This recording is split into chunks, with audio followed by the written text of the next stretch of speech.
RSS ജില്ലാ ബൗദ്ധിക് പ്രമുഖും കരുനാഗപ്പള്ളി ശാസ്താംകോട്ട താലൂക്കുകളുടെ കാര്യവാഹുമായിരുന്ന ഗംഗാധരക്കുറുപ്പ് അനുസ്മരണം നടന്നു. കരുനാഗപ്പള്ളി സമൂഹമഠം ഹാളിൽ നടത്തിയ അനുസ്മരണ സമ്മേളനം RSS ദക്ഷിണ പ്രാന്ത കാര്യകാരി സദസ്യൻ വി മുരളീധരൻ ഉദ്ഘാടനം ചെയ്തു.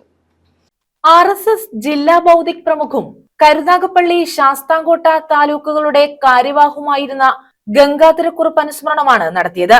കരുനാഗപ്പള്ളി സമൂഹമഠം ഹാളിലായിരുന്നു അനുസ്മരണം. RSS ദക്ഷിണ പ്രാന്ത കാര്യകാരി സദസ്യൻ വി മുരളീധരൻ അനുസ്മരണ സമ്മേളനം ഉദ്ഘാടനം ചെയ്തു. അന്വേഷിക്കുക കാര്യങ്ങളൊക്കെ ചെയ്തിട്ട് അത് നമ്മുടെ ഭാഗത്തു നിന്ന് വന്ന ഏറ്റവും വലിയൊരു എന്താണ് പറയാൻ പറ്റുന്നതിന് ഇത് തെറ്റാണ് ഞാൻ ഉൾപ്പെടെ. കാരണം സാറിനോട് ഒപ്പം നടന്നിട്ടുള്ള എനിക്ക് തോന്നുന്ന യാത്ര ചെയ്തിട്ടുള്ളത് ഞാൻ ഏറ്റവും കൂടുതൽ സമയം യാത്രയാണ്. ഞാൻ കാര്യഭാഗം അദ്ദേഹം സംഘകാരമായിട്ടിരിക്കുന്നു, അല്ലെങ്കിൽ അദ്ദേഹം കാര്യമായിട്ടിരിക്കുന്ന സമയത്ത് ഞാൻ ആശ്രയിക സംഘടന ചുമതലയുണ്ടായിരുന്നു.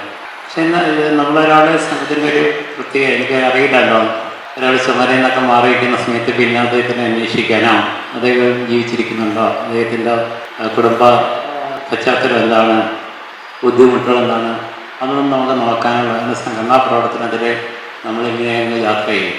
ഹിന്ദു ഐക്യവേദി സംസ്ഥാന സംഘടനാ സെക്രട്ടറി സി ബാബു മുഖ്യപ്രഭാഷണം നടത്തി. ഗ്രാമ ജില്ലാ സംഘചാലക് ആർ മോഹനൻ, എസ് രാജേഷ്, ഓമനക്കുട്ടൻ, മോഹനൻ, പ്രസന്നൻ ശൂരനാട്, പ്രസന്നൻ പുതിയകാവ്, ധനരാജൻ, രവികുമാർ എന്നിവർ പങ്കെടുത്തു. News bureau, Karunagappally.